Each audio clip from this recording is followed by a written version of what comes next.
ಆತ್ಮೀಯ H16 news ಅರ್ಥಾತ್ ಸಿದ್ದಾರಾಮ್ಗೆ ಸ್ವಾಗತ. ನಾನು ನಿಮ್ಮವ MI ಅಥವಾ ಮಲ್ಲಪ್ಪ ಜೋತಾವರ್. ಆದಮೇಲೆ ಈ ಒಂದಿಷ್ಟು ನಿಮಗೆ ಒಂದಿಷ್ಟು ವಿಡಿಯೋಗಳನ್ನು ತೋರಿಸ್ತಾ ಇರ್ತೀನಿ, ನೋಡ್ತಾ ಇರ್ರಿ ಅದನ್ನು.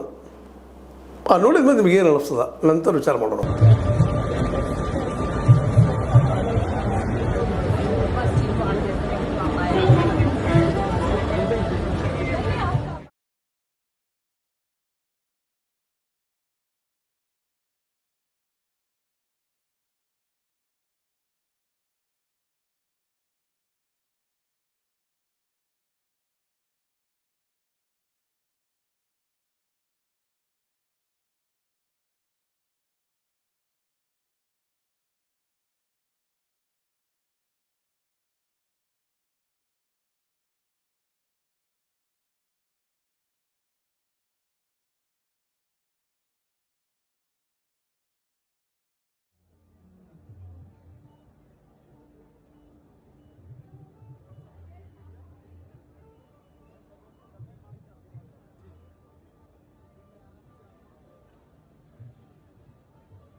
ನೋಡಿದ್ರಲ್ಲ, ಇದೆಲ್ಲ ಪಕ್ಷದ ನಾಯಕರು ಕೂಡಿದ್ದಾರೆ.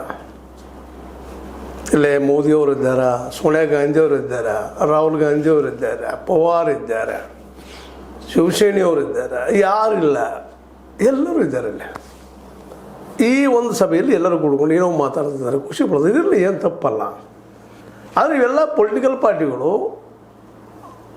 ಒಳಗೆ ಎಷ್ಟೋ ಇರಲಿ, ವಿರೋಧಿಗಳಿರೋ ಹೊರಗೆ ತಾವು ಒಂದಿರ್ತಾರೆ ಅನ್ನೋದು ಇದರಿಂದ ಗೊತ್ತಾಗುವಂಥ ವಿಷಯ. ಎಲ್ಲ ಕಡೆ ಇದು ಜನರ ಸಲುವಾಗಿ ಯಾಕಪ್ಪ ನಾವು ವೈರಿಗಳಾಗಬೇಕು ಅನ್ನೋ ಮನೋಧರ್ಮ ಇರ್ಬೋದು. ಅದು ನಾಳೆ ಅಧಿಕಾರದಾಗಿದ್ದರೆ ನಮಗೆ ಇವ್ರು ಸಹಾಯ ಮಾಡ್ಬೋದು, ಆಡಳಿತ ಬಂದವ್ರು ಅಂತಿರ್ಬೋದು. ಅದು ಮತ್ತೇನಿರ್ಬೋದು. ಅಂದ್ರೆ ಈ ದೇಶದ ಎಲ್ಲ ರಾಜಕೀಯ ಪಕ್ಷಗಳು ಒಂದೇ ರೀತಿ ಸಿಸ್ಟಮನ್ನು ಬಯಸ್ತಾ ಇದ್ದಾವೆ. ಈ ಸಿಸ್ಟಮನ್ನು ಅಥವಾ ವ್ಯವಸ್ಥೆಯನ್ನು ಬದಲು ಮಾಡಬೇಕು ಅನ್ನೋಂಥ ವಿಚಾರ ಇಲ್ಲಿ ಮೋಸ್ಟ್ಲಿ ಯಾರಲ್ಲೂ ಇಲ್ಲ. ಯಾಕಂದ್ರೆ ಈಗಿದ್ದ ವ್ಯವಸ್ಥೆಯಲ್ಲಿನ ಅದನ್ನು ಮುಂದುವರಿಸ್ಕೊಂಡು ಕಾರ್ಪೊರೇಟ್ನ ತೆಗಿಬೇಕಂತಿರಲಿಲ್ಲ. ಕಾರ್ಪೊರೇಟ್ಗಳ ನೆರಗಟ್ಟಿನಲ್ಲೇ ಕಾರ್ಪೊರೇಟ್ರಿಗೆ ಹೆಲ್ಪ್ ಆಗುವಂಥ ವ್ಯವಸ್ಥೆಯನ್ನು ಇವರು ಮುಂದುವರಿಸ್ಕೊಂಡು ಹೋಗುವಂಥದ್ದು. ಯಾಕಂದ್ರೆ ಇವ್ರಿಗೆ ಬಿಸಿ ಇಲ್ಲದ ಬೋನ ಅಂತ ನಾವು ಕನ್ನಡದಲ್ಲಿ ಭಾಳ ಒಳ್ಳೆಯ ಗಾದೆ ಮಾತಿದ್ದು. ಇವರಿಗೆಲ್ಲ ಬಿಸಿ ಇಲ್ಲದ ಬೋನ್ ಬರಬೇಕು, ಅನ್ನ ಕುದಿಬೇಕು, ಎಲ್ಲ ಆಗಬೇಕು, ಅದು ತಮಗೆ ತೊಂದರೆ ಆಗಬಾರ್ದು. ಈ ರೀತಿಯಾಗಿ ಹೋಗುವಂಥ ಎಲ್ಲ ಪಕ್ಷಗಳು ಇಲ್ಲಿ ಎಲ್ಲರೂ ಬರ್ತಾರೆ. ಯಾಕಪ್ಪ ಅಂತಂದ್ರೆ ಈ ವ್ಯವಸ್ಥೆ ಅದಲ್ಲ, ಇದು ವ್ಯವಸ್ಥೆಯಲ್ಲೇ ದೋಷ. ಈ ವ್ಯವಸ್ಥೆನ ಬದಲಾಯಿಸಲಿಕ್ಕೆ ರಾಹುಲ್ ಗಾಂಧಿಯವರಿಂದ ಸಾಧ್ಯನಾ, ಆಮ್ ಆದ್ಮಿಯಿಂದ ಸಾಧ್ಯನಾ, ಅಥವಾ ಇನ್ನುಳಿದ ಪಕ್ಷಗಳಿಂದ ಸಾಧ್ಯನಾ ಅನ್ನುವಂಥದ್ದು. ಇದ್ದಿದ್ದರಲ್ಲೇ ಆಮ್ ಆದ್ಮಿ ಸ್ವಲ್ಪ ರಾಹುಲ್ ಗಾಂಧಿ, ಕಾಂಗ್ರೆಸ್ ಅಲ್ಲ, ರಾಹುಲ್ ಗಾಂಧಿ ಹೊಸ ಯೋಜನೆ, ಹೊಸ ವ್ಯವಸ್ಥೆ ತರಬಹುದು ಅಂತ ಆಶಯದ ದೂರದ್ದು